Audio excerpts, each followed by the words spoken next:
So here's a fun fact. The only way that we fund this show, the only way that we pay all the bills is through Patreon, is through audience donations. If you want to find out more, including what we give to our audience in exchange for those donations, which technically makes it either bribery or payoffs. Whoa, I never thought of it that way. Filthy lucre. Don't talk about it. Oh, God, the whole system's corrupt. Patreon.com/wehaveconcerns is a scam perpetrated by us. Shh. No!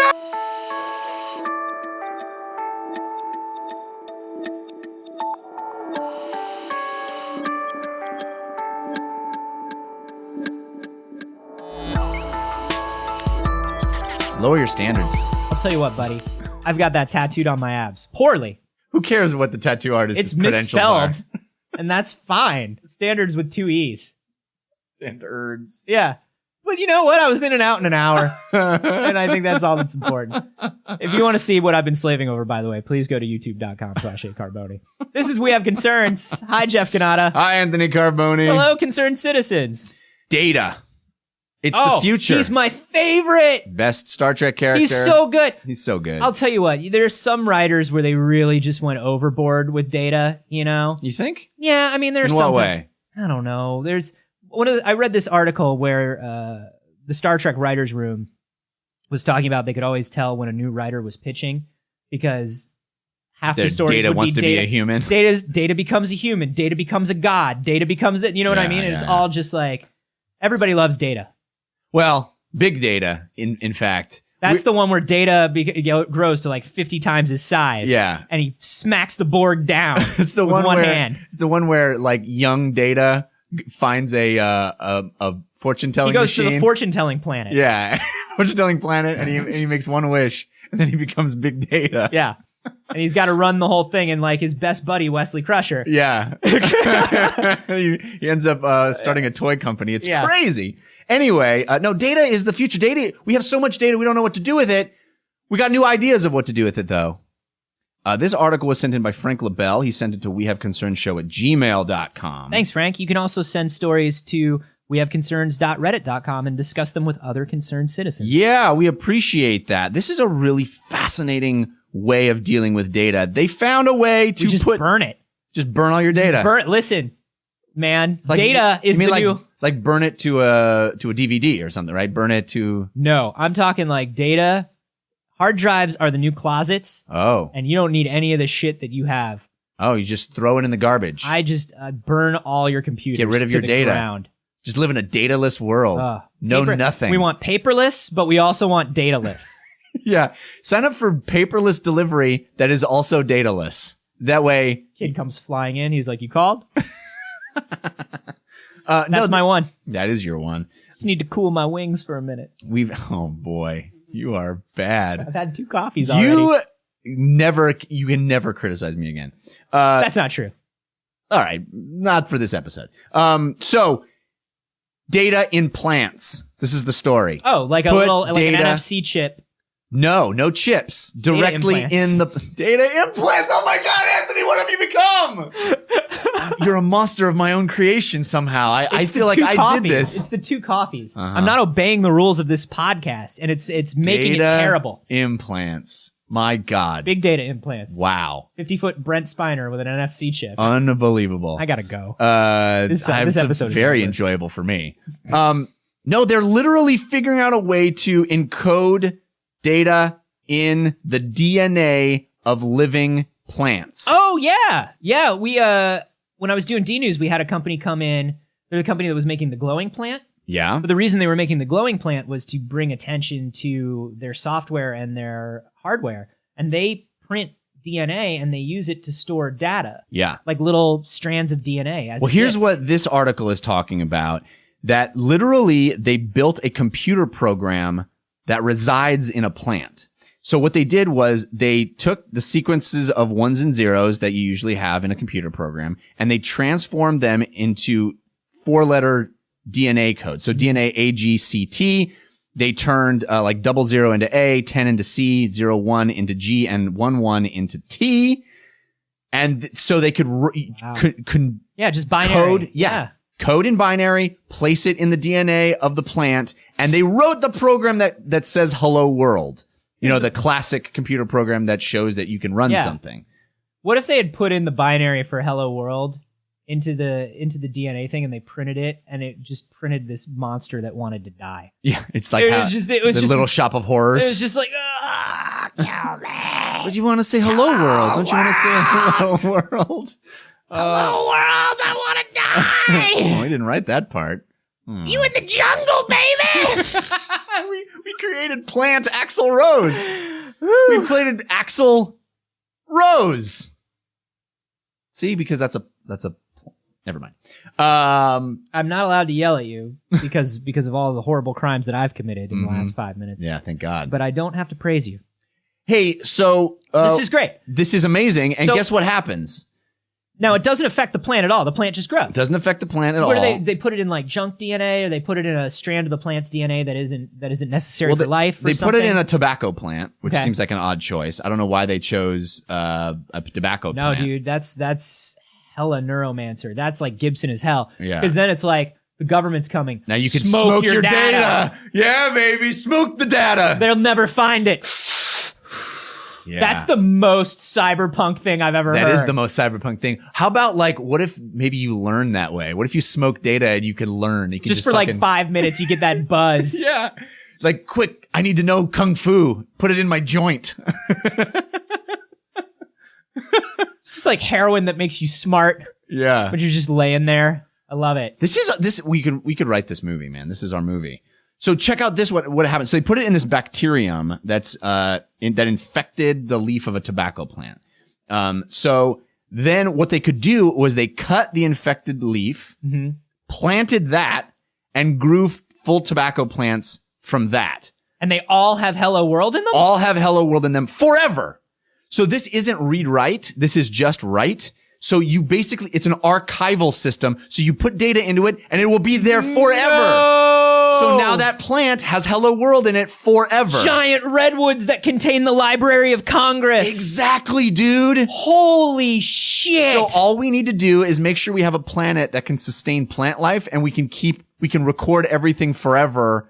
And when we die off, all we need to do is keep taking care of the environment the way we are. Yeah, so that when we die off, as long as there's an environment there, because the only reason that we would die... Oh, shit. Oh, I see where the flaw in our plan is. I don't. Let me smoke some smart tobacco. Oh, shit. Yeah, now you got it. No, it's just really good. Oh, awesome. I smoke it in a hookah with like a little bit of vanilla. Good data. You know more about that. That is good data. I don't even know how to... But, dude... The idea that you could like have fields of data fields. God, that sounds so beautiful to me. Right? That sounds like a cross between like the opening of Tron and the opening of Hackers, where little Dade's looking out the window of the airplane. Yeah. And the city just turns into this beautiful circuit board. Kids ask your parents. Yeah. But man, but in our movie, field of data. Dude, at the end of Act 2, you realize that the big corporate monolith that's been chasing our hacker has ignored the fact that the data was in the fields the whole time. They were looking for a computer chip, but at the end of Act 2, you find out it was in the fields the whole time. Then once the government realizes that, they take fucking flamethrowers. You gotta find 5 different plants. Each plant only grows on one continent in one sort of climate. Yeah. And when you put the 5 plants together, it's you get one the whole file. program. Oh, but the government took flamethrowers to the fields, so we got to maintain this seed and make sure this sapling stays alive so we can replant the data and make sure that the data survives. We're the best! Yeah. We're the best sci-fi writers! This is going to be a massive trilogy. We just won a Hugo Award. I just got a text message that said we got a Hugo preemptively. Nice. I don't even know what a Hugo is. It's the award for best plant life movie. Yeah, a Nebula. We got a Nebula award as well. That's so good. We got both of them. That's a vaporizer, right? Mm-hmm. That's so awesome. I think this is... I smoke so much data. This is cool, man. This is amazing because it's self-replicating backups, right? This is anything that you need redundant. Now, obviously, how much data can we store in one plant? It needs... Because right now, not a lot. It's not about the size of the plant. Like, I'm talking about the Library of Congress on redwoods, but that's not what it's about. It's about the complexity of the DNA. Right. And I don't know. I mean, right now they made Hello World, the program that says Hello World. I mean, it doesn't run the program. It just has the backup of the program in its DNA. Right. So theoretically, if you had enough plants, you could just keep writing more programs and backing up more data. They're saying that this could really be a breakthrough for ways to have massive backups that are self-perpetuating. Because then you don't even have to worry about backing up your system. If you do it once, the plant just does what it does, and it just holds that data inside it forever. Sure. Let me tell you this, though, Jeff. I am better at taking care of a hard drive than I am at keeping a plant alive. Oh, that's a really good point. That's a very good point. Yeah, here's the thing. Like, sure, my hard drive will eventually fail, but I keep it in an office that's, relatively within temperature standards. It's dry. Yeah. It's all the opposite of what plants need. Yeah, here's the thing. If I don't put my data in a sunny enough place, I lose it. Fuck that noise. Yeah. That's some noise that I say. Hey, Marvin, did you water the data? I've been gone. I was in Boca Raton for like 2 weeks. You were the one who was supposed to water the data. It's all dry. Whoa, man. Like, listen. If you don't, you can't just assume that I'm going to water your data while you're gone. I left a note on the windshield of your car. Dude, I didn't get it.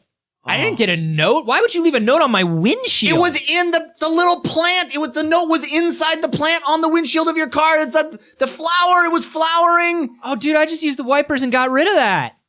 I thought there was just some schmutz on my windshield. It was a fully grown plant on your windshield.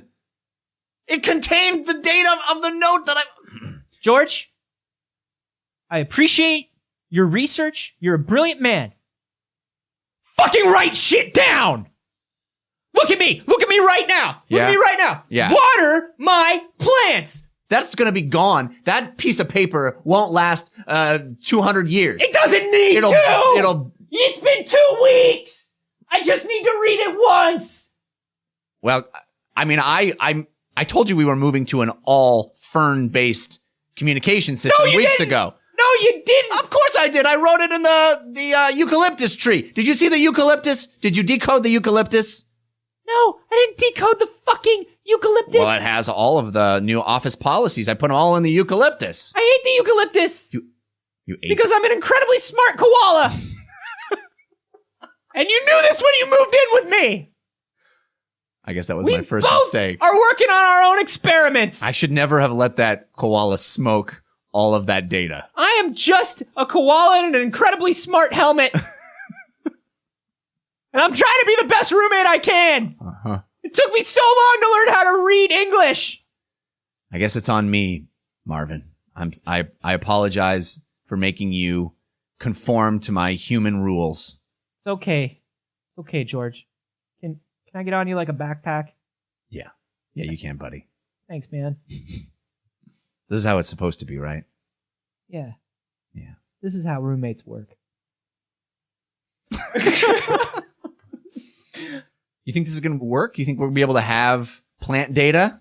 I think this might be a game changer. I think this is obviously, we're moving more and more towards biocomputing, right? Yeah. We're moving more and more towards using natural things as computers and devices, and I think that's cool. I don't know if this, in and of itself, is the type of redundant, safe data that we're looking for. It seems impractical on a lot of levels. Like, there was a thing that came out this week that was the glass disc. Did you see this? Yeah, that can hold like 38 terabytes of data, and will last for 16,000 years. Yeah, it's the tiniest, littlest glass disc. It looks like a, well, gosh, if you're our age, it looks like a Pog. Yeah, kids, ask your parents. If you're younger than us, it looks like, I don't know, whatever cool disc-based drug you guys are smoking. Fucking kids.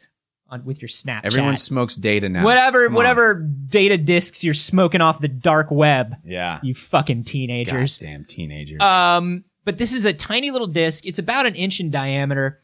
And it looks like holds, a quarter. Yeah. Like a translucent quarter. It's like $50. It's closer to like $50. Well, let's not get, okay. All right. You know what I mean? Get a little technical. It's a Kennedy $50. It's not a Susan B. Anthony. It's like a Sacagawea. It's like a Sacagawea dollar. Right. It holds the data in glass, 360 terabytes, by storing it with a laser in 3-dimensional space. So like if you've ever gone to like a tourist attraction and they have that thing where it's like scan your face into plastic. Yeah. It's kind of like that, but it holds But it data. works. Yeah. And I don't need to water it?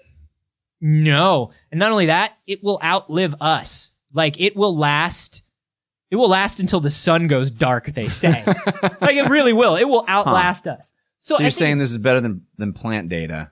Right now, the data that still destroys the environment and fills up our landfills is still the best data we have.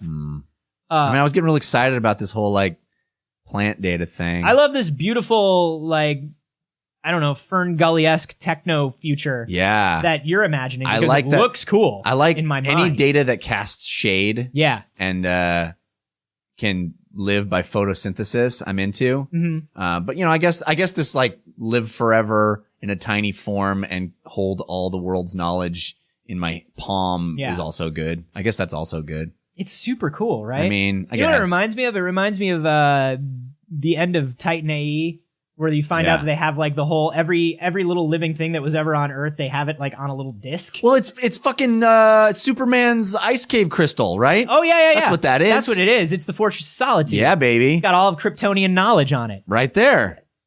That's pretty cool. Because now we're talking about Crystal World, which I'm also into. Plants. I mean, I like plants. I like plants too.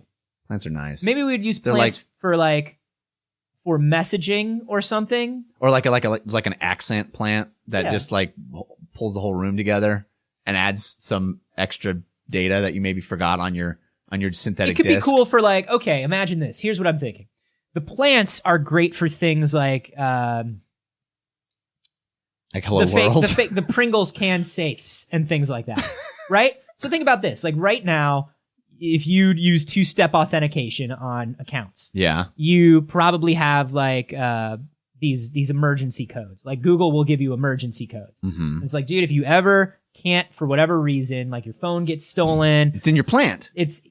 Your code is in your plant. Your code is hidden in your house in a plant. But which plant? Right? Just like, which book am I going to look in that's your book safe or whatever? You know what I mean? Like, you could hide specific things. It's literally a key plant that's in your house. You just have to remember which plant it is. Yeah. That's crazy. Kind of cool, right? Yeah. Like, I like that for storing little bits of important information that you need to, like, blend in. I want a key plant. Yeah. That's pretty rad. And then this disk is more for, like, super archival. This needs to last. I need to be able to access it. It needs to be foolproof. Yeah. Like, I like that. But I like both in terms of like, you know what I'm so tired of spy movies being about USB drives. Oh, I know. Make it about a plant. You know what I would put my pin in, Anthony? What? A cactus. Right? That's the smartest one. It works on a bunch of levels. Because it has its own defense system. Yeah. Oh, it's brilliant, right? But it's also like an adventure game style puzzle because where's the pin? Anthony Carboni, ladies and gentlemen. I wasn't making a joke. I was saying that. No, you did though, but you made one. I was saying that it works on an adventure game level. Right, because it has a pin. Right, it's like covered in pins. Which is different than making it a joke. Right. It's the solution is look toward the pin. That's what I would tell my friends if they ever needed to get into like if I was on a 2-week trip to Boca Raton and I needed to tell my friends how to get into my account, I'd be like, look inside the pin, beyond the pin. George, I tried. Oh, Marvin. I tried and I just hurt myself over and over again. Marvin, you're bleeding. Yeah. I only know how eucalyptus works, really. Oh, your gums are bleeding. Cactuses are not tasty. Oh, boy. Well, at least my data is secure. Can I get on you like a backpack? Yeah, buddy. Let's do it. All right. Will you walk me to the urgent care? That's what friends are for, buddy. Okay. But this is I love these two different diverging paths that show the future of data. The very natural and the very synthetic. Yeah. I mean, I think that the very synthetic is going to win. Yes. It's clearly more efficient right now. I mean, by a incredible factor. We've got Hello World. Yeah. Versus 360 terabytes of whatever file format you want. I mean, I guess it's useful to have 360 terabytes. Yeah, I guess I could use that. I guess in the palm of your hand. Yeah. I guess that's good. But Hello World is all right. I'm not gonna front that plants will ever have a chance against the synthetic landfill cubes of our future. No, but DNA strands are incredibly, incredibly, incredibly small, right? Yeah. So you could write complex programs directly onto DNA and use DNA as a storage medium. Oh, like in a person? Yeah. If we can do it in plants, we can do it in people or animals. You could do it in people. Maybe you could do it in animals. Maybe Marvin the panda or the koala. Mm-hmm. Maybe Marvin the koala is the data. He's been the data the whole time. The whole time. He's the fifth element. Yeah, that's why he always has to have him on his back. Kids, ask your parents. Yeah, I mean that's kind of cool. It's good for like your Johnny Mnemonic reboot, right? Yeah, you know, he walks into the room. His DNA is actually like if he doesn't get rid of it and resequence his DNA, it will actually decompose. He walks into the room, and in order to get the program, he just spits. He like spits into a petri dish, and he's like, analyze it. A future where everyone's just awesome. spitting all over each other. It was just like, that'll be 10 bitcoins. Spitcoins? God damn it! I've been mining spitcoins this whole time. We got to end this episode. This episode is a good. travesty. This is This episode is us storing all the dad jokes for the future. This is a podcast as a dad joke data storage format. Yeah, it's so good. Future generations. We only have 369 more terabytes to go. Which, by the way, audio files. We listened to you, and we're finally releasing these episodes as terabyte large files. Yeah. Lossless. It's not lossless. We actually add more. It's not that you're losing anything or not losing anything. We just add junk in to make it bloated. It's bloat files. Sounds really great through a tube amp. You motherfuckers. We layer on all the great works of musical history behind it, but you can't hear any of them. It's just there in data form. Yeah. What are you guys more excited for? Data disks or data plants? All right, I'm team plant. I think plants are the more beautiful, elegant solution here. But Anthony, I think they're the more beautiful solution. I don't think they're elegant. If elegance means storing the most data, if elegance means efficiency and usefulness, sure, but that's not what elegance means. Let us know on Twitter which one you think is cooler. I'm at A Carboni, and I'm at Jeff Canada, and you can hashtag those Marvin the koala. Marvin the koala. May he rest in peace. Oh, he didn't make it, did he? God, no. He had to harvest him for his data. Hey, guys, just so you know, if you are not already aware, if you go to wehaveconcerns.com/shop, you might find some things that interest you. Oh, fun things like t-shirts, fun things like hats, maybe a mug that you might find interesting. It is the most motivational mug in the history of the planet. Yeah. And we have created it, and it will make you feel good every morning, we promise. So go to that is encoded data that I stored on my spit. That means wehaveconcerns.com/shop.